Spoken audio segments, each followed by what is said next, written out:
Touchdown Tampa Bay. You're listening to the Pewtercast.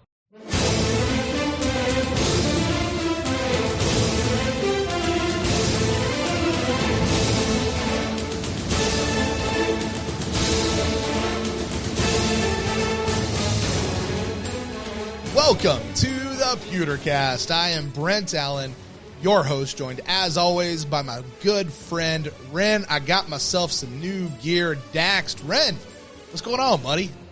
Do I sound different? You do. You sound great. In my headphones anyway, you sound great. Do I sound more important? You do.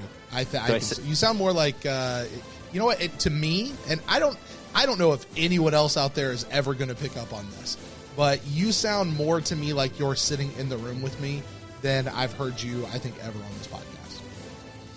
Well, that's because I got some new gear. Because I don't know. Brent, thank you.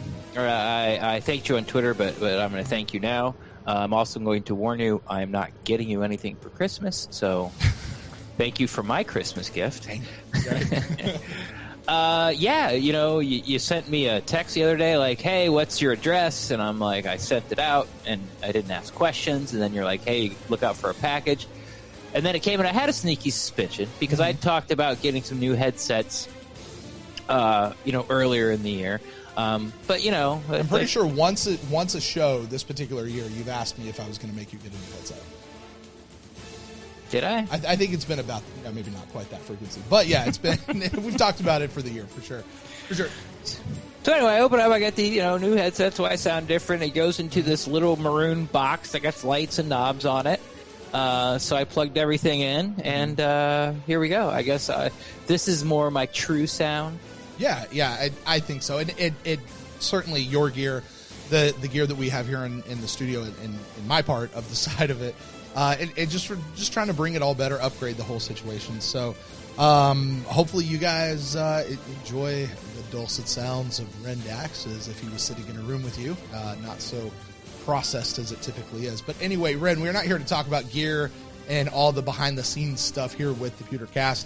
No, we are here to talk about Buccaneers, and we got a great guest who is going to be on the show with us. He's been on with us a few times before. I think this is only his second time this year.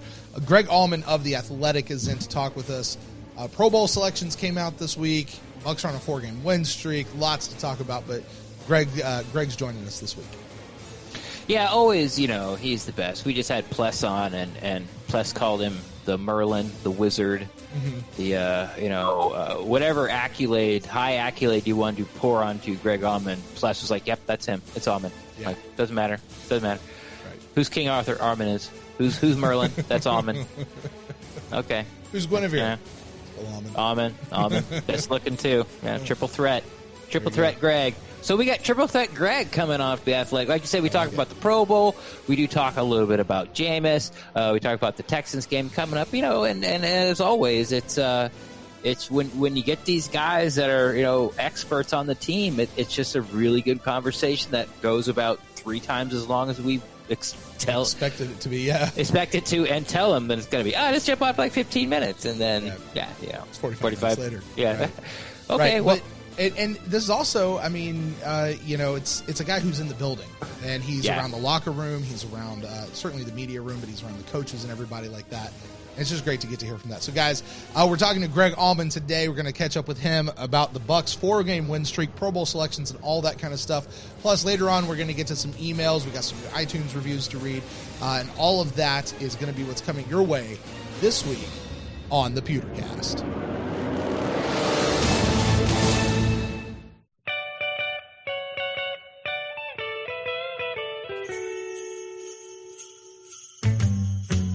If you've been listening to the show for longer than, say, I don't know, a week, then you already know that our sponsor this year is huntakiller.com. Lots of you have reached out to say how much fun you've been having playing this game, and that's awesome. But if you haven't checked out Hunt a Killer yet, there's no better time than right now. If you subscribe now, not only will you get the monthly box that contains the next batch of clues for solving the mystery and catching the killer, which is what the game is really all about, for a limited time, you're also going to receive the official Hunt a Killer cocktail book, so that you and your friends can mix up a few drinks while you guys are hot on the trail of the killer. And along with the cocktail book, you're also going to receive receive a set of Moscow Mule cups, and you'll get those free with a 6 to 12 month subscription. Just go to huntakiller.com, sign up for your choice of subscription, and use the code PewterCast at checkout to receive 20% off your first order. Now listen, if you're like me and you don't want to wait a month between each box, you can actually order the entire mystery in a premium box and get the whole thing at once. So guys, again, just use the code PewterCast at checkout to get 20% off plus those freebies at huntakiller.com. Hey, I'm going to ask you this question, Greg, and I don't want to surprise it on you in case you don't know, but I think you're going to know. It's one of the reasons I wouldn't ask probably anybody else, but maybe Scott Smith this question. Do you know the difference between a franchise tag and the transition tag? I don't think I do. I think one is the difference of one is the average of the top 5 at the position. One is the average of the top 10 at the position, maybe? Is that the difference? I don't know. I was going to ask you because I hear since the CBA's coming up that sort of the transition you can use tag, both. Yeah, people are sort of using the transition tag as double franchise tag this year. I've heard that. And I don't know if that's the plan or not. It's they've obviously with Jameis and with Barrett, they have to decide between the two of them, which, if any, you need to franchise and who you're more likely or happier to get either on a 1-year deal or on a multi-year deal. It's tricky because in theory, what Shaq Barrett's done is less proven. So to me, there's some value in giving him a 1-year franchise. Because right now, people are thinking that it might be close to the cost of the franchise tag for a pass rusher to keep Shaq Barrett. So if you were worried this could be a fluke year, or maybe, the real Shaq Barrett is closer to who he was in Denver and not here for some reason, then maybe you would be better off giving him the franchise. And if a year from now you still see 15 sacks out of him or something, then you go ahead and go with a long-term extension then. Jameis is a little bit different because the market on a quarterback is probably a little bit harder to know. All it takes is 2 other teams out there that want him as their quarterback, and that can get really expensive really fast. So yeah, I'm intrigued, and I don't know the answer to what you said or the right answer for what the Bucs will do to answer both of those questions kind of before things get going hot and heavy in free agency in March. Well, just so you guys know, a quick Google search, if I'm reading that right, basically is the transition tag allows the player to talk with other teams, and then the home team gets right of first refusal, they can match the offer, right? Versus a franchise tag doesn't. If I'm reading it right, that's what it seems. But other than that, they seem to be similar. I didn't see anything about a difference in salaries, but you could be right about I can remember. Yeah, I don't know that I remember the last time a transition tag was used. Yeah. Lie to us, Greg. When would you say it would be? Just completely make it up. Yeah, I have no idea. I don't remember a public use of the transition tag in recent years.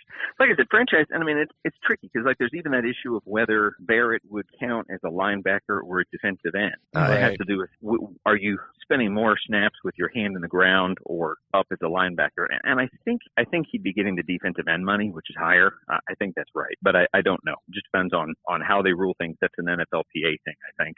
But again, to hear both sides, right now, it's very amicable. There's definitely a strong mutual interest. It's just a matter of, he's got Drew Rosenhaus as an agent, so it's not gonna come super cheap or anything. But I think there's definitely a desire on both sides to work something out. And you think about Shaq Barrett. I think he's made more money this year, than in his first 4 years. So he's already made a huge increase, and then can probably make threefold, if not fourfold, more money on this new deal coming up in terms of what he's getting per year. Greg, kind of the number we floated out there, just sort of as a ballpark number, is about $1 million per sack. Does that sound about right to you, or does that seem a little high, a little low? Yeah, it's it's funny. I was asking a bunch of people kind of that do this and are pretty good at valuing contracts, who's the comp? Who's the guy you'd point to? And the first answer I got was that it's going to cost more than Trey Flowers did last year. And Trey Flowers got 5 years and $90 million. That's $18 million a year with about $50 million guaranteed. And I don't know that I would agree with that. I don't think it'll be that high. I tend to think of it somewhere around. I was wondering whether 3 years and $50 million would get it done. That's like 16.7 per year. Maybe you guarantee the first 2 years, so it's like $35 million guaranteed. And again, it's really hard to know. Like I said, he has 1 year as a bona fide elite level best sack guy in the NFL, and the other rest of his body of work is just a role player. He's a guy who's never had more than 6 sacks in a season. So it's hard. If you look at recent years and you're trying to find comps for who, like Olivier Vernon got paid like crazy with worse numbers for his pre-contract sack totals than what Shaq Barrett has now. So I think you can get to $15 million a year really easy, and then the question is whether it gets to hardball and it gets 16 or 18 million, and how many years they're willing to guarantee. It'll be tricky, and at some point it has to get too expensive for the Bucs. As much as they want to have him and he wants to stay here, you can't just write a blank check. Right, and you mentioned Drew Rosenhaus being his agent. That immediately, in my mind, calls Quan Alexander, who I believe also was one of his clients. Yeah, and he wound up getting him, was it $56 million contract? I know that's not fully Quan did guaranteed, extremely but well. Still, yeah. Right. I was a big Quan Alex. I thought Quan would do well in free agency. I didn't think he was that well. So, that's one of those where you pat him on the back and say, that's great that you got paid what you did. Especially coming off, if he had gotten that completely healthy, I wouldn't have been surprised. But coming off an ACL, where you have a question mark, a key injury, I thought he did really well. Right. Well, back to the Shaq Barrett one. Ren, I'm about to change the topic. Did you have anything else you wanted to do on that before I did that? No, that was just sort of a, hey, be ready. We're not really talking yet, but we are. Now we are. So please, so go ahead. Let's just keep it rolling. Well, with Shaq Barrett, as Drew Rosenhaus goes to the negotiating table for him, the other thing he can also bring to that is a Pro Bowl selection. As we're talking right now, Greg, the Pro Bowl rosters just came out about 2 hours ago. Shaq Barrett is on there. Chris Godwin's on there. Mike Evans is on there. They all make the Pro Bowl. 3 players from the Buccaneers, which is quite the uptick from recent years, I believe. Yeah, no, I think this was a really good showing, a fair showing for them. 3 for them is the most they've had since 15, which is kind of a crazy year where they got 5 in. Mankins made it in, McCoy and Doug Martin, and Winston was a replacement player. Levante David actually got in the Pro Bowl that year. 3 for them is good. I went into the day thinking that Shaq Barrett was a lock. I thought Mike Evans would get in, and I really didn't know whether Chris Godwin would get in or not. He had gotten really low numbers on the fan voting, was 7th among NFC receivers in the fan voting. So I didn't know whether the kind of the reputation he's built with players and coaches would be enough to overtake that. So that put him in ahead of Amari Cooper, ahead of Stephon Diggs, had a lot of other good receivers. His numbers should get him in. Absolutely, he earned it with his play on the field. You talk about being second in the NFL in touchdown catches, first in the NFL in yards after catch. I think he's second in yards. I feel bad for him that this hamstring injury is going to keep him, at least to some extent, from having the full, potentially team record-breaking season he was on pace to have. Let me ask you about that, Greg, because I've seen you mention that a lot today. Of such and such player was in the top 10, in the top 5, whatever, and I think you just said Chris Godwin was in the top 7. But then you just mentioned it sounded like, is there another step once the votes have been calculated as far as who makes it and who doesn't? Yeah, the way the Pro Bowl works, there's open online fan voting, and that counts for 1/3 of the process. And then at the same time, all NFL players are given a ballot, and they're allowed to vote just like fans do. And all NFL coaches get ballots as well, head coaches. So 1/3 is fans, 1/3 is players, 1/3 is head coaches. And those 3 come together to decide who makes the team. Gotcha. And the numbers you were talking about earlier today was those are just fans, just the fan balloting, which again, it's part of it, but it's kind of the most, if there's a part of this that's just a silly popularity contest, that's it. I think I pointed out online that like the inside linebacker voting, Kiko Alonso made the top 10 for the Saints, and Alonso has like 31 tackles all season. He's not even a starter in New Orleans, has like no sacks, no interceptions, and he's in there getting more votes than Levante David, just because there are more Saints fans that just get online and vote for every single Saint and kind of party line vote, if you will. Right. Yeah, it's what you're going to have with an online vote. So, and you talked about how, it's a popularity contest, and you talked about how, Chris Godwin maybe hasn't built up enough, camaraderie or people that know him as far as other players in the league or other coaches in the league that'll put him above someone like Amari Cooper, who's been in a league, around about the same time, but he's played in bigger markets. Obviously, Dallas, the media machine that place is. Can you talk, are there other players? We got to talk about snubs, and this is where I'm going. And, of course, Levante David's the obvious one, but Buck fans have been talking about Ali Marpet forever, at guard. Was he ever in the top 10? Or, No, not from a voting standpoint. And again, it's tough because, Marpet's never been to a Pro Bowl. Right. I think he's somebody who's respected, but probably not that well known by fans. I mean, he hasn't had a 1,000-yard rusher since his rookie year. The Bucs are, bottom 5 in terms of sacks allowed. So the two things you're going to hang your hat on as an offensive lineman is can you block for an elite running back and can you protect your quarterback? So the line as a whole isn't going to make it easy for a guy like Ali Marpet to get in the Pro Bowl. I don't think that was a serious consideration. Yeah. Once they got to 2 and 6, once they were giving up the sacks they were giving up, I didn't think that was going to happen for them. Yeah, and so Greg, if I'm just understanding you right, what you're saying is regardless of kind of Ali's personal individual performance, the line play as a whole might be what holding him back on that from recognition even over the last couple of years. Right. I feel like guard is a position that a lot of times gets placed with an elite running back. Mm-hmm. The easiest way to say you have a dominant guard is to show it in your run game. And I mean, the Bucs, don't even have a 400-yard, 500-yard rusher right now. So it's a hard sell. I think you'll see people that have a reputation in the league that kind of, I think offensive line might even be easier than other positions to set yourself up as a Pro Bowler and then keep coming back in, even if you're not necessarily playing an elite level. Dallas kind of got loaded up that way where they were still getting into the Pro Bowl when their line wasn't as elite as it used to be. Yeah, and that's fair. I've talked about that on the pod before. It's once Ali breaks through, if he breaks through, I should say, it's a lot. The offensive line, especially the interior spots, center and the guards, is once you get in there, it's sort of easier to hang on to that position, even if your play starts to tail off because it becomes like more name recognition. And you get that, like you said, by running back and playing on Sunday night, Monday night, Thursday night football, and having Booger and Tony Romo and those guys talk about you on national TV. Right, and they don't have a lot of that. I mean, the other thing that works against Ali, I think, is just it's a great thing that he's played at 3 different positions in his career, but it hurts him a little bit because it's like, here's a promising right guard. The next year, well, he could be a really good center. And then the next year, well, he's a left guard. So I think that versatility helps him. It doesn't necessarily help him in terms of solidifying himself as being really good at one position. So is there anybody out there, and last snub question for me, Levante, Ali, is there anybody out there that maybe, you guys in the media room or you heard around Advent Health Training Center that the Bucs were pushing for and hoping, that had a real shot this year to make the Pro Bowl? Go ahead. Yeah, they're only pushing 4 guys. So, I mean, it was the 3 that made it that were getting consistent weekly social media love, promotion. The Bucs put out a weekly, these are storylines to watch. These are things to keep an eye on. And there's these 3 and Levante. And Levante's in a tough, I think this is a year where we thought Levante would finally get over that awkwardness of being a 4-3 outside linebacker where you're stuck going up against the 3-4 outside linebackers that are just sack crazy. So it's like Levante has a good year, but if there's somebody else who has 13 sacks and somebody else who has 15 sacks, him having 120 tackles and 3 sacks and 2 interceptions doesn't look as good. Mm-hmm. So that was kind of unfair for him in a lot of years where he deserved to go. Now he's inside. Now he's an inside linebacker to where it would make it fair, but, it's just he didn't have any fan traction at all. Levante's had years where he had like 5 interceptions and 6 sacks in a year, and he hasn't had those splash plays. He has 1 sack, he has 1 interception.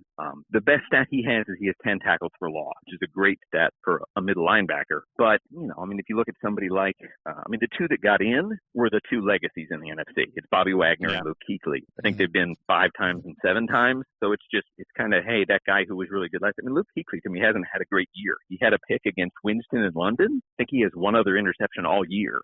He has 10 passes defensed, which is a really strong number for a linebacker, but I don't know that he has a sack. Doesn't have as many tackles for loss. Panthers obviously are not nearly as good. So I feel like he's dropped off. But again, he's the future Hall of Famer. He's somebody who's going to be on the ballot unless he's just embarrassingly bad. So I'm not surprised he's there. There's younger guys in the NFC right now that were getting more votes than Levante. Blake Martinez in Green Bay leads the NFL in tackles. He was ahead. Jordan Hicks isn't really on a great defense in Arizona, but he was ahead. So there's just a lot of those types.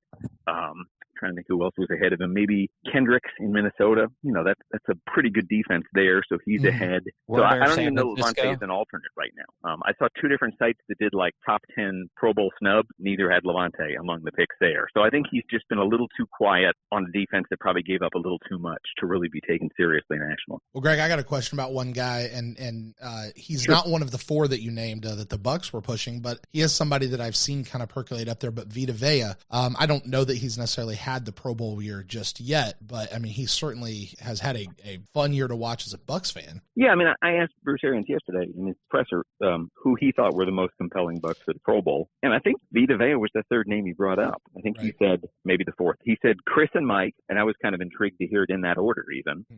And then he mentioned Shaq, Vita Vea, and Levante. And Vita doesn't have, he's kind of the anti-Godwin, where Godwin has ridiculously compelling numbers and has over and over again made a good case for himself by production on the field. Vita doesn't have that. Vita has whatever, a half sack, one sack.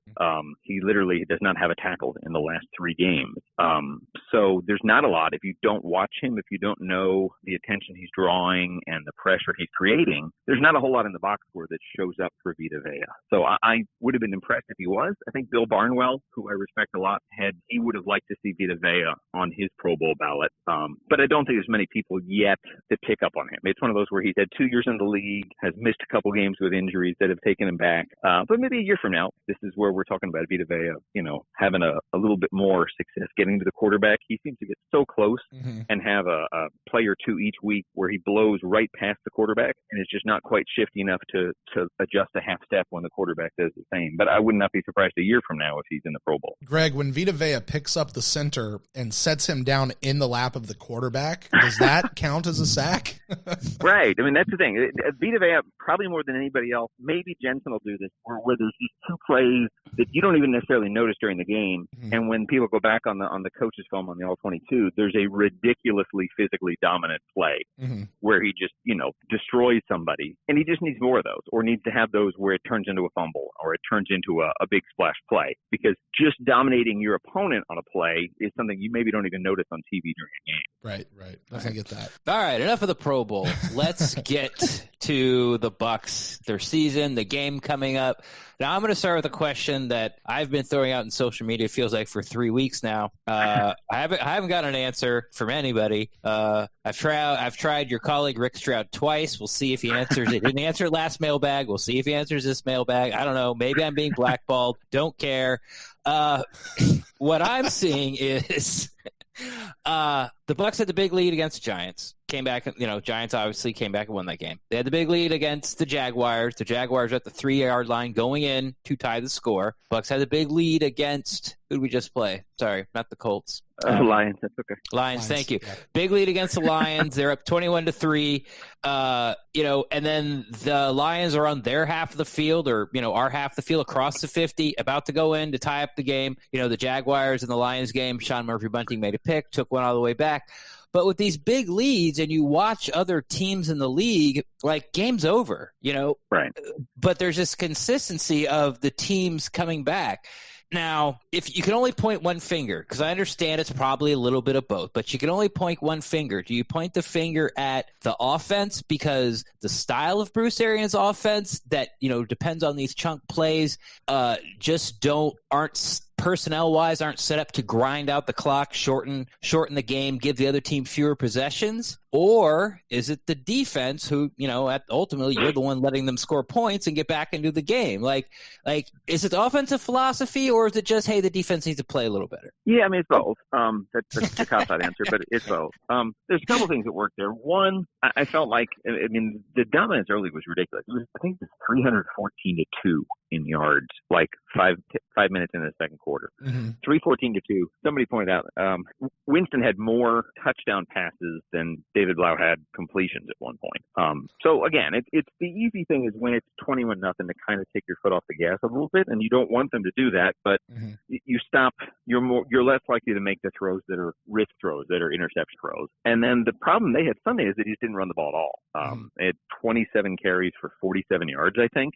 It's like I tweeted this out, but it's like in the history of the Buccaneers franchise, they've had like 423 games of 25 carries and more. This was the worst out of all 423 in terms of yards per carry. They've never gotten so little out of it so much. And I think that gave the Lions the ball back. It didn't chew up clock as much in the second half as you'd like to with a 20-point lead. And then there were kind of those 2 fluky pass plays where, there's one where Vita Vea, again, didn't get a sack, and the quarterback kind of rolled out of it and hit Tracy. I forget who the receiver was. But it was like two 2 pass plays that wound up being like 95 yards that put them at the goal line, and that's how they got 2 touchdowns, the 2 West Hill touchdowns, and that took it really quickly from 24-3, easy game, to 24-17. And like you said, they got to the 32-yard line. It was good intense there before the pick. So I would point to a natural taking the foot off the gas. They also did lose Godwin and Miller in that part too. So I mean, some of what got them to 24-3 was having 2 of their best deep ball guys, pass guys available. So I think that's part of it. But as a whole, they really haven't played well with the lead. They just, like you said, Jaguars was a game they should have put away. I think they let Minshew kind of get the stadium excited and then make it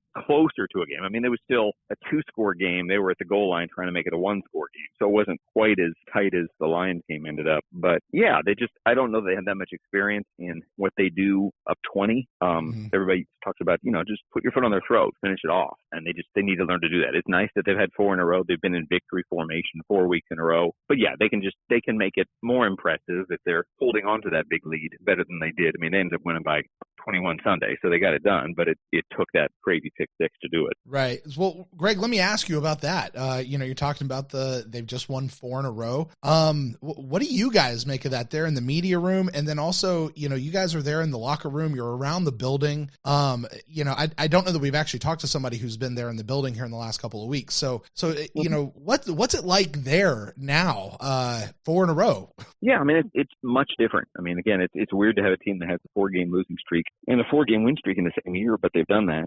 It's much lighter. Guys are easier to be around. I mean, it's easier for our job. It's just because when they've lost 4 in a row and they're 2 and 6, all you're really writing is kind of what's wrong with this, why isn't this working, all those kind of things.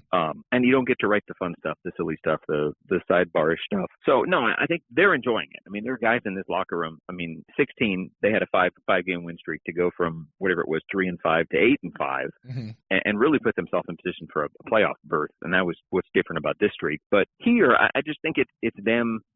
You don't really want to say changing the culture. Like Bruce doesn't really like the word culture very much. But I just think one thing that Bruce said is that they expect to win when they go into a stadium now. And I think that changes things. I mean, I think you can definitely diminish what they've done just by pointing out that the Jags aren't a good team and the Falcons haven't been a good team, and the Lions and the Colts. I mean, the Colts, were in playoff contention, had everything to play for still when the Bucs got them. And they pulled it out. I mean, you see what the Colts did last night, and it's like they're not a very good team. They're struggling right now with who they are. So it diminishes what they did there. But the Bucs aren't a team that has beaten bad teams. So to me, it's a good progress for them to take care of the wins they're supposed to take care of. I think when they were, when you're sitting there, I guess 3 and 6 is where they were. This is an impressive run. I think we thought this would be an easier half of the season just because the teams they were playing were weaker. But still, to see maybe the way they've won has probably been more impressive than that they've won. I mean, I think the Colts game was tight, but the other games they've had pretty good control of. And that's not something they've done very much. It's like they won by 21 on Sunday, and I think the last time they won by that many points was the Bears game, which was the opener, whatever the Hurricane year was. Is that 16 or 17? Maybe 17. Yeah, 17, week 2. That's like basically almost 3 years since you won as dominantly as you did there. So just to have those kind of games where guys can just have fun on the field and be laughing with each other, they kind of need that. There's been an absence of that for a long time. Yeah, it's one of those, whenever I think about, people talking about, well, they haven't beaten good teams. They haven't beaten good teams and things like that. And I go, yeah, but regardless of what team the Bucs have played, every single person on the other side of the ball circled this as an easy win for their team. Right. For sure. Hey, we got one out. So Bucs have two games left. Greg, ostensibly the Texans are probably going to be the harder test than the Falcons, if you had to guess. But we've got Vernon Hargreaves coming back into the building. I don't know that that's as much as the storyline is just, the Texans are I believe they're looking to cinch their playoff berth this week. They can clinch a division title with a win. Yeah, if they win. So hopefully we will spoil that. But as you're looking here at the last part of the season, the Bucs finishing out, what are you looking for? What are you anticipating coming out of the Bucs, or even what are they anticipating anticipating and looking for there in the building. Yeah, I mean, they want to win out. Trust me. There's nothing they want more than, I mean, if they win out, that'll match the longest winning streak in the franchise's history. Bruce said today he'll be pissed that the season is over because, I mean, you get that kind of momentum. You just want to keep going, and they have to wait 8 months. But yeah, for them, if they can win out and go 9-7, that, I think that, exceeds most anybody's expectations before the year. And it certainly exceeds anybody's expectations when they're sitting there 2-6, struggling defensively as badly as they were. There's a lot to be excited about if they're 9-7. I mean, I think they've taken such a big step forward that I think it'll be easier for them in free agency. If you're a 5-11 team, it's a hard sell to get a coveted free agent to come to you without having to overpay.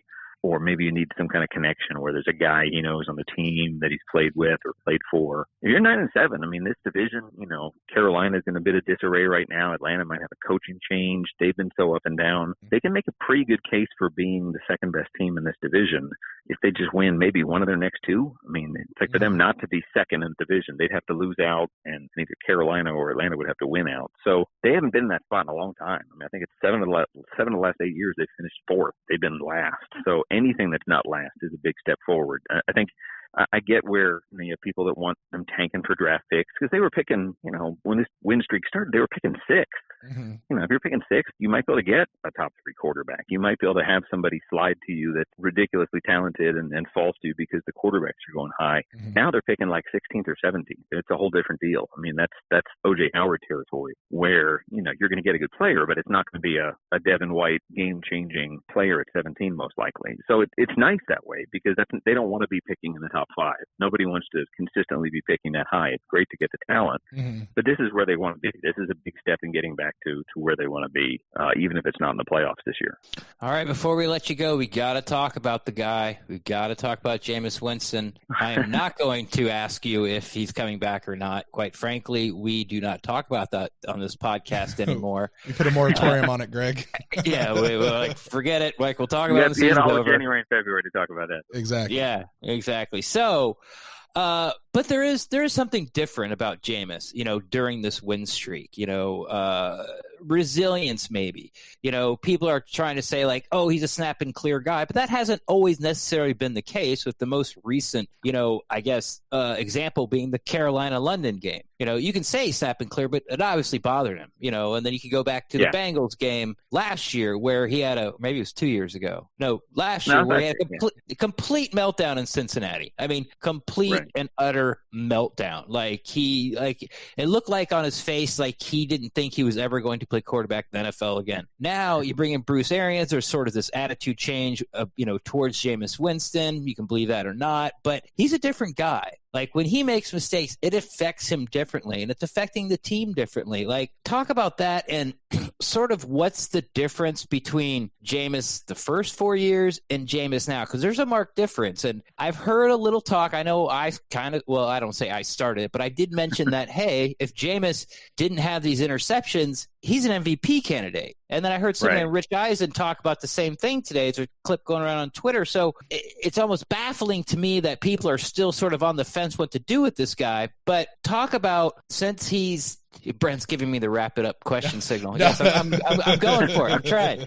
But there's a difference between Jameis, what we had before BA and now BA, and what to sort of talk about what you think that change has been and what you've seen being there like all the time around the team. Yeah, I think the biggest thing, and this is simplifying things a little bit, and you don't want to make quarterbacks about wins, but I think the biggest thing is that they've won with him, and they won for the most part not despite him. They've kind of won because of it, and that's different. That's something we haven't seen. I mean, they especially late in the year. His last 2 Decembers, they've been 1-4 in December, and they're 3-0 in December now. That's not what the Bucs are like at the end of the year. So for them to be finishing strong and finishing on an uptick, especially with him playing as well as he has, is different than what we're used to. I mean, he played well in this last 6 games when he came back last year, but he kept doing it in losses. Like it wasn't enough to get them wins. So for them to win, and you talked a little bit about resiliency. I mean, that bouncing back from early turnovers isn't easy, and it seems to almost be his formula right now, which is weird. So you had, very first pass 3 times this season, and he's bounced back from it 4 times, I guess it is. And then first possession. I mean, just to do that again, I mean, that pick in the first possession there against Detroit, I mean, it was another middle of the field linebacker makes an athletic play, but it's a bad pick. And it set them up in Detroit territory. And I think, as Bruce said, what really helped is that the defense just boom, 3 and out. I mean, we'll ghost and drop somebody on the first play for a loss, and then you got incompletes, and you get the ball back. And it's like that mistake almost vanished. So the biggest thing I see with Jameis is how comfortable he is throwing to everybody on the field. To throw for 458 and 456, as we've mentioned, that's the first time that's happened in NFL history, back-to-back games. But more than that, is he's averaging 10 yards an attempt. And it's not just, the first 8 games of the season, maybe it was really just Chris and Mike. It was just Evans and Godwin that were getting all the plays. I think in the first 9 games, it had 1 total game where anybody else besides those 2 had 50 yards receiving in a game, like Howard did it in 1 game. And then I think they've had 8 since then, and 3 in 1 game, to where just lots of different people have stepped up. I mean, Rashad Perriman has been huge out of nowhere. Right. I mean, almost 300 yards in the last 4 games after being a complete non-factor for the first half of the season. Mm-hmm. So I just think it's almost like the targets around him haven't really mattered that much. He's made plays to Justin Watson and Scotty Miller. He started hitting the tight ends in stride again. So it's just, I think I don't know if it's him settling into this offense or Leftwich getting a better feel for his strengths as a passer and calling plays that fit into that. But I mean, this is, as good at 2 games as you can really ask for, to have 2 450-yard games with 4 touchdowns and 1 turnover. That'll win most weeks. And he's not going to be that good, obviously, on most days. But I think that's probably what's turned people around. It's just they've won 4 in a row. He's been a big part of these wins. Mm-hmm. And you see the team kind of rally around him a little bit. I've done a poll like every 2 weeks for the last 6 weeks. And it was like, you try and do the same poll. You try and make it as close to, scientific as you can with the Twitter poll. But it was like, here are the 4 options. And it's, give him a long-term extension, give him a franchise tag, move on with another quarterback, or you're still not sure. And I think the first week we did it was coming off maybe the Arizona win or something. And it was like 58% that either wanted to give him the long-term deal or give him the franchise. So it's like, more than half. That's impressive. But it still kind of pointed to how divided the fan base was. And then the next 2, I think the next poll 2 weeks later was like after a loss, and maybe even a bad loss. I forget which one it was. Maybe the Saints, one of the lopsided losses. And he was at 41%. So like only 41% of 2,000 plus votes wanted him back, period, and it kind of has that like approval rating feel, if you will, with a poll. But then, they won 2 more, and he hadn't even really played that well. But I mean, it was exciting the way they beat, I guess it was the Colts was the second one there. And all of a sudden he's at 67%. Like, wow, that's much better than it was. He's at 67% now. Fans are, 2/3 of your fan base wants you back. That's a pretty compelling message. And this is just a Twitter poll. It's not like I'm going door to door or something. Mm-hmm. But that was 67%. And now you add 2 450-yard games, and he was at 88% yesterday. And that's crazy. So now it's like literally 10 people want him back for every one that says they want to move on in that poll. And again, that also points to how easily swayed people can be, because this is a 5-year sample that's changed and flipped on itself in less than a month. But it's recency. It's what have you done for me lately? And they've won 4 in a row, and he's leading the NFL in passing yards, on pace for 5,000 yards, challenging the MVP of the league and Lamar Jackson for the touchdown title. And you do that, and it's easier to say, well, you just have the 24 interceptions too. But again, that's kind of the season he's been. I mean, somebody had a really good point in that besides Lamar Jackson, he's probably one of the most exciting players in the league, because there is such a high probability that someone's going to score when he throws a pass. Right. It might be the defense every other game, but there's a good chance it's going to be the offense pretty often too. Yeah, well, just so you know, Ren has actually been touting that exact same thing the last couple of weeks. Much even with me kind of laughing at him sometimes, saying Jameis Winston's the most exciting player in the NFL. I don't know that go that far, but that's what he says. I don't really know who. Yeah. I mean, there's definitely other people that have much better reputations. You get, you give Aaron Rodgers the ball in the fourth quarter, it's fun to watch, and Brady's Brady, and there's lots of guys that fit into that mold. But in terms of just take away their reputations and just see what they're doing each week, he's making a lot of exciting plays, and you have to deal with the turnovers too right now. But I can see why people are more forgiving when he makes the big plays as often as he has in the last month. Well, winning cures all. Winning cures all. All right, Greg, I have one short question for you, and then I'm going to get you out of here. Sure. You were talking just a few minutes ago about those interceptions that Jameis has been throwing in the last couple of games, but he's been doing them real early. And I've kind of been spinning this idea around. In Bruce Arians' book, The Quarterback Whisperer, he talks about how he lets his quarterback pick like the first 10, 15 plays, like their favorite plays from practice that week or something of that nature. And, presumably those tend to be some of the same plays. Are maybe some of these picks really just coming because whatever Jameis is picking in those first 10 to 15 plays, like other defenses are just knowing and reading, and they're seeing those plays. And once we get past those to where the rest of the playbook opens up, things settle in. Is there anything to maybe BA scaling that back a little bit, or, coaching Jameis a little bit more on what plays to pick and which ones not? Have you had any conversations about that or any thoughts towards that? Yeah, I mean, I think it's more of a kind of a consulting type thing in terms of picking the first 15 plays. I think it's not scripting plays 1 through 15 so much as it is, here are 15 plays we want to get to early. And if it's, I think most NFL call sheets have, a short yardage, a mid-range, and a long range. So, they're not saying the third play is going to be for 3rd and 1, but if the third play is for 3rd and 1, it's a different play call. But they're supposed to be the throws that the quarterback is most comfortable making, just to help him be in the best position to get comfortable. And obviously Jameis has done the exact opposite with that set of circumstances. What you want to do to start things off well, he's 2 of the last 3, first pass and it's an interception.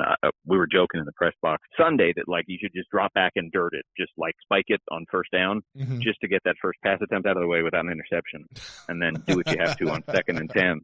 But yeah, there's similar throws. The last 3 early interceptions, they're all linebacker picks where somebody kind of makes it look like they're rushing and ducks back in coverage. The 2 picks that Darius Leonard had, he's just a great athlete, bigger size than most linebackers, and made 2 really good catches over his head. I don't know that Winston knew where he was on the one. The other, I think he just probably made a bad throw. And then the pick that Tavai, or whatever his name is, the Lions' 2nd round pick, I think he just made a bad pass early on. And it's unfortunate because you just want to get that out of the way. But the middle of the field has probably been a problem spot for him with picks. So, the idea of them throwing more to the tight ends this week brings up a vulnerability for him with interceptions. He's got to be careful about that. But yeah, I think it's probably a weird coincidence more than it is anything else. But he's struggled early and has been able, like you said, to kind of forget it happened and moved on with amazing success. I think they're 4-1 when he throws an interception on the first drive this season. And there's not many things that the Bucs win on an 80% clip at. So it's crazy. You know what? If that stays at 4-1 when he throws an interception, then I'm okay with him throwing an interception. Right. Do it every week.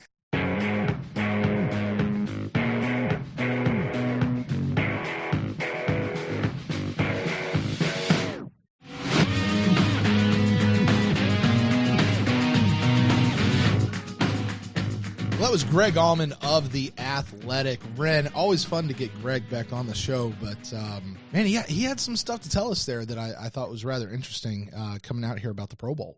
Yes, snubs or not snubs? Yeah. That is the question. Well, because I thought he made some great points. I did too. I really did, because I like a lot of people was going in going, okay. Actually, top of my list was obviously Levante. Ali Marpet was there, but I understand why he wouldn't have necessarily been there. Although it was a different reason than what Greg gave, but Vita Vea I thought might have possibly had a shot. That might have been it. That is about it. Yeah, that's because Jameis Winston, for as good as he's had here over the last couple of weeks, if you look at the body of his work over the course of the season, not a Pro Bowl caliber quarterback, really not even as an alternate. Who? Jameis. Over you say last couple of seasons, or no.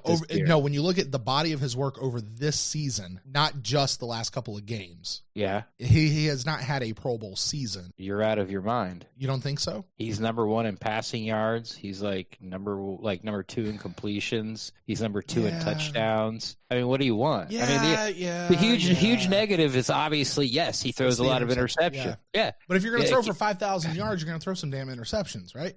Well, not necessarily, because, there's quarterbacks out there that got, Mahomes got 3 interceptions. That's crazy. Jameis has 24. Mm-hmm. So I get that. But, I mean, to sit there and say that he doesn't have the numbers to be a Pro Bowler, that's crazy. He's got MVP type numbers. The only thing that's holding him back is, his previous reputation and his interception. But flip the script, okay? Keep the interceptions where they are, because I know the premise of your argument has been if he didn't have as many interceptions, right? Yeah. Let's flip the script and say this defense was actually as good as it's been the entire season long, and we didn't have a kicker who missed a couple kicks in a clutch time, and all of a sudden we go from a 7-7 team to maybe we're sitting here at I don't know 10-4, 10-5, 10-5. Yeah, wherever we are at this particular point. Like let's just say we won, even though we still had those interceptions. Do you think that would have mitigated all of those things, and we would actually be talking about him possibly in the Pro Bowl? That's a tough one. Like I feel like he's the next one in, because if you saw the quarterbacks that made it, they're all the quarterbacks I picked that I would take instead of Winston and Drew Brees. Well, I mean, for the NFC, it was Aaron Rodgers, Drew Brees, and Russell Wilson. Russell Wilson, that's right. Yeah. And then the quarterbacks were Mahomes, Watson, and Jackson. Right, but those were AFC. Yeah, but remember, sort of this, I don't want to call it a firestorm, but, this whole debate that, I started with Evan and some other people have jumped in. Javier, hello. Thank you for chiming in. Was that, Ren, it is hola for Javier. Hola, Javier. These are the guys I would, that going forward as a Buccaneer fan, these are the only quarterbacks that I would take above Jameis Winston. And those five all made the Pro Bowl. Right. So so you got Brees making the playoffs, Aaron Rodgers is making the playoffs, and Russell Wilson's making the playoffs. And all of those guys are perennial Pro Bowl as well. Yeah. So, I mean, one of those guys probably is going to be the NFC representative. So there drops out. And I think Jameis is the next one that goes in. Like, you mean you think he should be, or like you think in the voting totals and stuff he will be? Oh, well, I don't know to voting. No, I think Dak will get in probably. Right. But yeah, I think Jameis has put up the numbers to be there. And, so but that's sitting at a 7-7 season. Yeah, it's sitting at a 7-7 season. If, keep the interceptions, and of course, we've talked about nauseum on Twitter.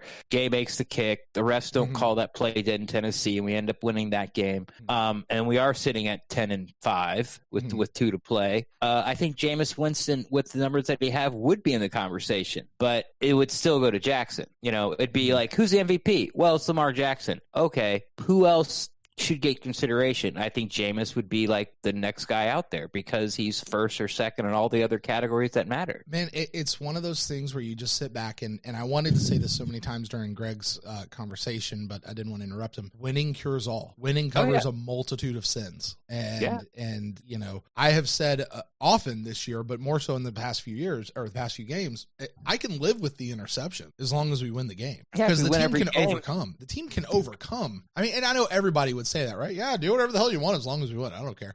But like for real though, if and I'm not asking Jameis to play any different. That's what I'm saying. Like, I'm not asking Jameis to play any differently. Just have the defense do what it's been doing the last couple of games, right? Bring that piece up. I'm good with Jameis. For the most part, I'm good with Jameis. God, I sound like I'm on that train now. Yeah. Damn it. And I'm so committed to not being. Yeah, you are. I mean, but it's something that the heavy pro Jameis people have been talking about forever. It's like, give him a run, give him just like an average run game. Yeah. Somewhere between 20 and 12. And just give him an average defense somewhere between 20 and 12 and then see what he does. Right. Well, he's just getting an average defense now. That's probably it's way closer to 20 than it is 12. And, they're blowing people out. The people they should blow out, they're blowing them out. Yeah, well, they're crappy teams. Well, what happens when Seattle plays these crappy teams? They blow them out. Right. So do we, Well, the Colts game, they were down, double digits 3 times. Yeah, but they won. You know why? Because that's what good teams do. They beat teams they're better than. Like, that was the closest measure. That's why it's going to be so fun to see this Houston Texans game, the Texans game. And I really think for the fans that do show up and go to Ray J, I hope it's a big crowd. I'm not sure it will be. But I think it's going to be a totally different crowd than like when you and I went to Arizona. Sure. Where it was kind of like, okay, like okay, they're winning, but the shoe's going to drop. Okay. Yeah. Like, I really think that now the fan base knows that they really believe it now. We're never out of it. Yeah. We're never out of it. So even if they are down 10, I think the fans are, instead of just sort of sitting there and just, waiting to see what, I think they're going to be loud. Like every third down that the Texans have, they're going to be loud. Like they're going to be in it from the beginning to the end, no matter what happens on the field at all, because somewhere in the fourth quarter, we're going to have the ball, and we're going to have a chance to extend the lead or take the lead. Like, we're going to be in it. So I'm really excited to see what happens, in this Texans game. But yeah, I mean, that's it. Have a decent, and he's doing it without a decent running game. Like the running game is awful. It's awful. Let me ask you this, because I saw was it James Money Hill, Mr. Bucs Nation, put this out on Twitter. I think it was him. Maybe it was Corey over at Play Reaction. One of those two guys talking about David Johnson, $10 million for a running back, and all this stuff on the list of things that we need to do. Now, I'm not saying that we have a good running game. All right, I'm not saying that at all. I find the need to fix the running game right now so low on the priority list of what the Buccaneers have to do this offseason. How do you value fixing the running game on list of priorities heading into this offseason? Every week it gets higher on my list. Yeah. Like there's still the need, and it's so hard to sort of rank them right now because we don't know what's going to happen along the defensive line. If there was just one guy or just two guys, at a JPP, Nassib, Sue, Shaq, of course, Vito will be back, Golson will be back because he'll be cheap. But if it's out of those four guys, if there was just two of them and, we had a strong feeling they were going to get one, then you could kind of prioritize. But we could show up where, that all those guys are gone. It's a possibility. Is it going to happen? Probably not. I would almost bet my life that all those, at least one of those guys are going to return. But as no, it's a possibility, so I really can't rank it. But every week that these running backs, are just a complete non-factor besides just running the ball because you don't want to throw it 70 times, then yeah, it climbs higher and higher on the list. And when the Bucs keep winning, their first-round draft pick keeps dropping, and everyone's talking about getting a tackle or an edge rusher or an interior defensive lineman, but that all depends on, again, what they do with these guys that are open. And, it looks like the top three tackles in the draft, at least right now, are going in the top 10. Are they? And there's really not another tackle where we are. And there's really not an interior offensive lineman. Not that we really need it, but people are saying, well, you get a draft interior offensive lineman, kick Kappa outside and see what happens. That's the way to go. But there's really not one there, where we're at like 15, 16, like that's a reach. Do we really think Kappa could be an NFL? It was just thrown out there. No, but let's have that conversation though, because I don't think he could be. I know he was a tackle in college. I don't know that would translate to him for the NFL. I think he's fine as a guard. I don't know that he'd go out and be a tackle. I don't want to have this conversation because I don't know. Okay, fair enough. Like I don't know. Like I'm not gonna say yes or no. I have no idea. So allow me to pontificate. He is not. Okay. Yeah. But it's a low probability that's even going to happen. Right. So now you start looking at interior defensive linemen. Well, like the top two guys, the guy at Auburn is going to be a top 10 pick, and then there's this other kid, Kilbrew or something. He's out of South Carolina. He's starting to go before us now. So now you're in this spot where I'm going, like the best running back in college football might be available there for the Bucs in their first round pick, and you get to pick the cream of the crop. So you get your choice of sort of like is there an Ezekiel Elliott in this draft? Is there a Le'Veon Bell in this draft? So I'm sorry, I want to go back and repeat what I think I just heard you say, just to make sure I got it right. Sure. What you're saying is because of the way other things are falling in the draft, where we are in the draft, wherever we wind up, because we're going to be in that mid to late 15 to 19 spot, right? Like that's just right out of the playoffs. So what you're saying is being there, what's going to fall to us as cream of the crop is going to be the running back class of this draft. Yes. So like three wide receivers will be taken, a couple of DTs will be taken.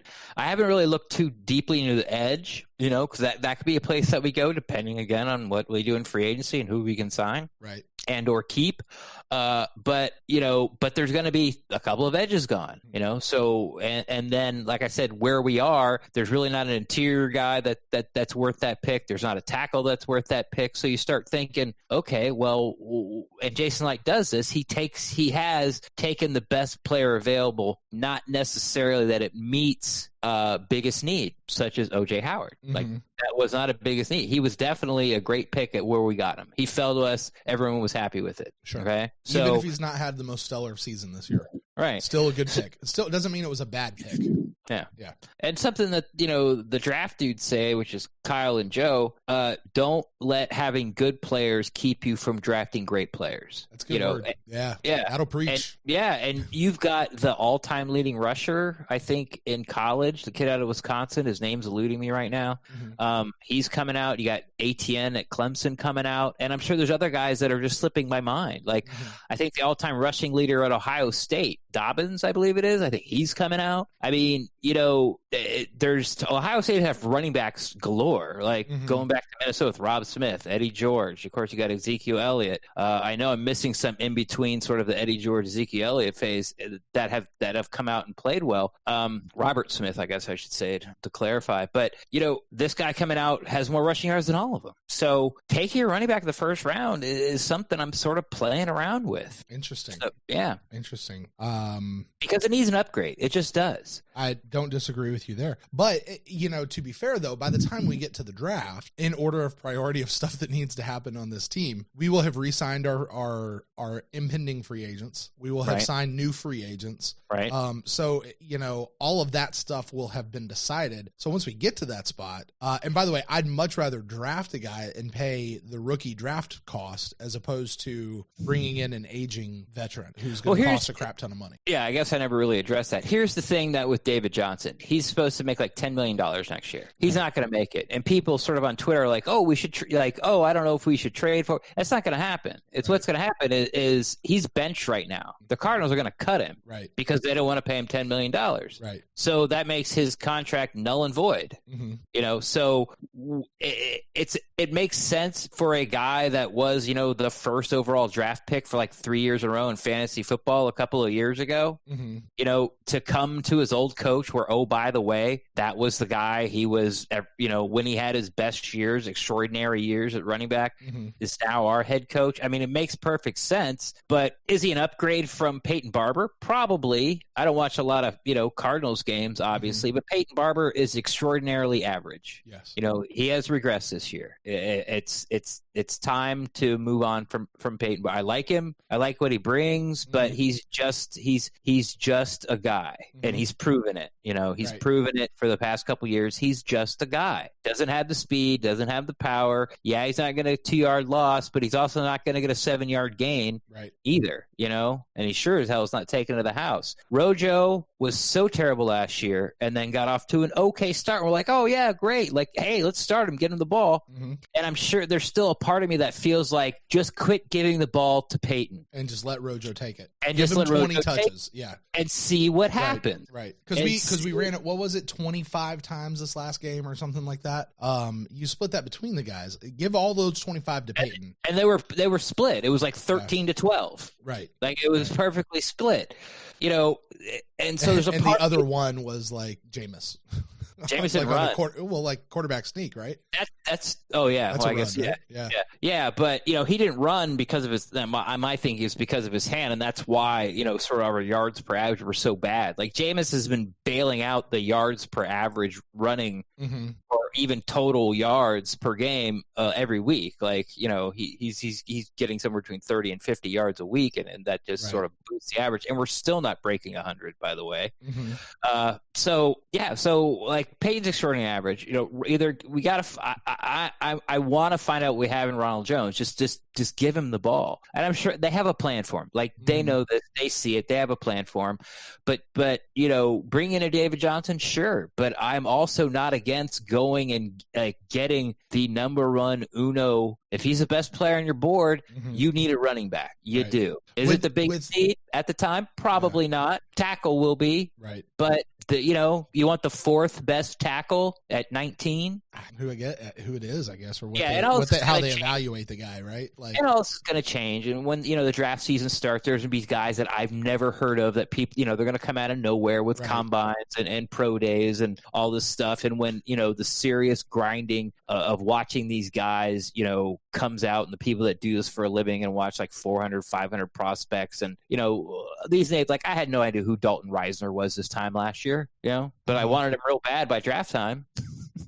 So there's going to be guys like that too. But what helps the Buccaneers, at least in the draft, and I know I'm sort of going on a tangent. A lot of draft talk here. Yeah, I know your favorite. But what helps the Buccaneers is that there's going to be this is a great wide receiver class. and we don't need one. So there's probably going to be, I'm going to say 3 for sure, maybe 4, depending where the Bucs land, that go before their pick. So wherever you see the Bucs pick, just lop off 4, and that's where they're really picking, and then maybe lop off 3 more because of quarterbacks. Mm-hmm. So, like lop off Tua and Burrow, and then probably Herbert, and then take like 3 or 4 wide receivers. So say 6 just to be safe. Mm-hmm. So if we're drafting 17 for us, for what we need, we're really drafting 11 because every wide receiver and quarterback that is taken helps us. Right. Pushes them down. Yeah. All right. I do want to go ahead and switch topics on this as we round out the show and close this one out. And this has been a thought that's been on my mind a lot, especially as we win more and more games. Right. If you remember a couple years ago, we went on a nice little 5-game win streak, finished up 7-9. Everybody, lost their mind, thought the next year we're going to the Super Bowl. We got on Hard Knocks. Mike Smith's the best free agent we signed. Oh my God. Yeah. We signed him to this, nobody ever really told us what the numbers were, but the word was, it is a head coaching level type contract. The Buccaneers have gone on this 4-game win streak, not because much has changed on offense, but because the defense has stepped up. So you could say that this win streak has been on the back of the defense, much like it was back in 2016. We got this Texans game coming in. We could go on a 5-game, could go on a 6-game win streak, could drop this one and pick up the next one. It's a lot of different combinations, but still, I am concerned going into next year because I think I'm just still burnt by what happened with Mike Smith. Because my God, did Mike Smith and that whole thing turn into a train wreck? Right. And I don't know that it necessarily set this franchise back a bunch of years as much as it just kept us frozen in time for a bunch of years. And now it feels like we're making progress forward. But I just, this to me is a little bit like with Jameis, like what I say about Jameis, like, yeah, we're going to have good Jameis for this year. I have no doubt about it. I just need more time to know if this is going to flip back and forth or if this is what it is going. Yeah, we need Jameis. We need good Jameis to show up week 1 next year. And week 2. I can't have these growing pains again. Exactly. And then look, week 7, here's good Jameis, and hopefully we haven't buried ourselves enough to, not make the playoffs. Right. And flip side, not just Jameis, but also we need good defense to show up as well. And this is just where I was going. And I've thought about this too. And this is the way I will ease your mind. That 5-game win streak, who was the single player on defense that was responsible for that? Completely unfair question, but true. Not Gerald. No, it's correct. Who had all the interceptions? Was it Levante? Who brings the sunshine? Riley Bullock. I don't know. Who sprinkles it with glee? Willy Wonka. Close. What's the name of that song? I don't know. The Candyman can. Oh, Tandy. Keith Tandy. Yes. Oh, okay. Thank you. Thank you. Okay. We got there. All right. We got there. Took a little longer than it needed to, but all right. It did. It's getting late, and it's that's my brain. So, but next year when we came back with this defense, Keith Tandy wasn't playing. Right, because we got rid of him, right? Didn't he go to Atlanta that year or something? Or did we keep him for another year and then they let him go? I don't remember, but still, yeah. Yeah, they decided not to play him. So the guy that, they made Jamel Dean'd him. All right. Sorry. Let me finish here. So they sat him and they didn't play him, and we got guys in front of him, and they just got smoked. And Candy still didn't make the field. And then we got smoked all year, and then he's gone. But the guys that are making the plays now on the defense are going to be here because it's Carlton Davis. It's Jamel Dean. It's obviously SMB. It's Whitehead. It's not quite Edwards yet, but but it's Levante. It's Devin. It's Vita Vea. Like, those are the guys that are making the plays. And instead of just one guy who inexplicably didn't play well enough to get a shot to start next year. I don't know. That's what they told us. I mean, that was the question we had on this podcast. Like, if you go back, it's still on the feed. If y'all want to go back and listen to it, I don't know why you would at this point, but that was the question was, listen, how bad is Keith Tandy performing in practice that he can't get on the field? Yeah. After that performance in games, like from a couple years ago. So, yeah. So that's why you should feel better or not as, or don't feel as cautious or more, leery of what's going to happen next year. I'm way more leery of sort of regressing Jameis. Yeah. Has to relearn because it feels like, there's a lot of things that have gone away that no one talks about. Jameis getting hyped early in games and sailing the ball over his wide receiver. Remember that? Yeah. That doesn't happen anymore. Right. Well, if anything, he's getting it like a little bit lower because he's right in interception range now at the beginning of games. Throwing chest high to linebackers. Right. Problem solved, Brent. We're not sailing it anymore, guys. We're not sailing it anymore. But, and then there was this, these things about when it was a big game, Jameis thinks it's a big stage. He has to, I got to show everybody, what I am as a quarterback, and he'd overextend himself and play outside of himself. And then he'd have like one of these, Carolina games. It was a great question you asked, Greg, though, about the Jameis playing the hero. Is he going to fall back in? Thanks. Sorry. Yeah, go ahead. It's all right. It's good. Because you're right. I mean, that's what you're talking about right now. Is he gets into that mode? Yeah. Yeah, but we're seeing it not happen now. When you might not say it out loud, you might say it on Twitter, might not even say it to your buddy you're watching the game with, but you're thinking in your head. Is this going to be the game where Jameis just thinks he has to make every play, try to make every play? He's playing smarter football. He's throwing the ball better than he's ever thrown it. Maybe better than anybody in the NFL right now. So I like all those things, but I've also seen for the past 5 years, Jameis that ended the season comes back and starts the season below what he did. It's like he has to relearn some things. So that's what I'm more leery of than sort of the defense taking a step back, because again, like I said, the guys that are making the plays now that's turning the defense around the corner are going to be on the field next year. All right. Well, we'll see. And the only thing that we're going to know about that is going to be more games, more time, and we don't have enough of it left in this season, which just means we got to wait and see what happens next year, which I don't know if you saw, Red. I made my own little proposal for an extended season. It leads into the spring. Did you just like fire that off and then forget about all the other stuff? No. Listen. Okay, so here's what I said. I said I'm going to put out my proposal for an extended season, but I prefaced it by saying we're in that magical time of year where, for me, family and football are often butting heads, and often conflicting. So this is all about me. Yes. From Thanksgiving through like a week or two after New Year, we pause so that I can do what I have to do as a family guy. That's all. That's the only reason. The entire NFL just pauses for Brent Allen. So this falls into the Buccaneers free tickets. I want them in club and FedEx. Where the hell's my package? Does that fall into sort of that? This falls into FedEx. Where the hell's my package? Because you told me it was going to be here. No, but this was more of a joke. This was very tongue in cheek when I put it out there. But then people started asking well, what about this? And what about this? And what about this? And I was like, exactly, and I'm like, well, here's an answer, I guess. But instead of just being like, dude, I'm just like, I'm just being flippant. Right. You took it seriously, like, oh, well, then. Well, no, because it got my brain turning of like, well, what would you do with it? And honestly, at the end of the day, they'll figure it all out. I'm not worried about it. But the idea was play 10 games from September through Thanksgiving, take like a 4 or 6 week break, like an super extended bye week, and then play another 10 games from like mid-February to to like the end of April, and then make playoffs in May. Which, as a football fan, because we all know, like, this is the thing, Ren, you and I were just talking about it, like it was the last episode or something. We're like, we've only got like 2 weeks left. Yeah. And then we're just into like the nothingness of football. Not the nothingness. We'll still have plenty of shows, but like football's gone from our lives. Like, I want more football. I would like to have this longer. And the NFL proposed two more games to the schedule, but like players are only allowed to play 16 games, and like they're trying to do all this stuff. And I'm like, well, let's send it up to 20. Let's give them an extended break in the middle. But the other side is you get to the offseason, and what do you start hearing, at least from the guys who love football? Why do we have to wait so long? Let's get back out at it. Let's get going. Like, the offseason is really just too long, in my opinion. It really is. So anyway, it was not a serious proposal, although if somebody wants to look at it and work at it and use it as a base, I'd say go for it, because it'd be awesome. But so basically, anyway, you just want to turn the football season into like a primetime network TV show. Yeah. I mean, like, they could have their own network. We'll call it the National Football Network. Yeah, the NFL Network, that'll work. They can have their own Sirius XM channels. Maybe we could do some sort of on-demand thing. What about something where it jumps from game to game in scoring situations called the red zone? I don't know. I don't like the name red zone. No. Green zone, score zone. Yeah, I don't. We can workshop that one later. We'll workshop Bucs that. Zone.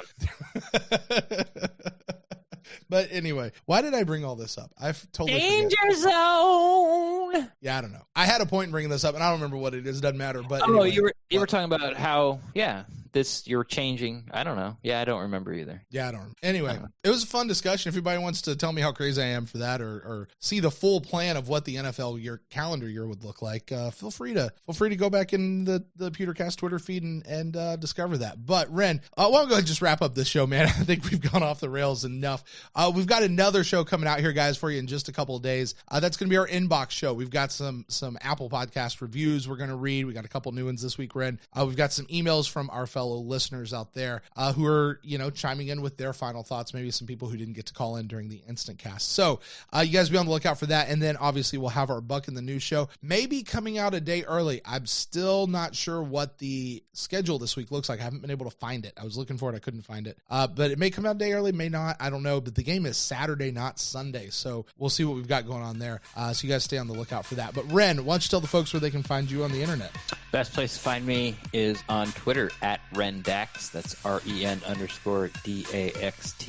I'm always down to talk Buccaneers football, but if you don't want to put your opinion out there in the Twitter sphere or put it on blast because it's controversial, feel free to slide into my DMs and we can talk Buccaneers football there as well too. And if you guys want to get in touch with me, you can find me at Brent Allen Live across all the social medias, and the show is at the Pewtercast on Twitter and on Facebook, and the email address is thepewtercast@gmail.com. You send us in something, we'll read it on an upcoming episode of the Pewtercast. Guys, like we said, we'll be back in just a day or so with our inbox show, so be on the lookout for that. And until next time, guys, go Bucs.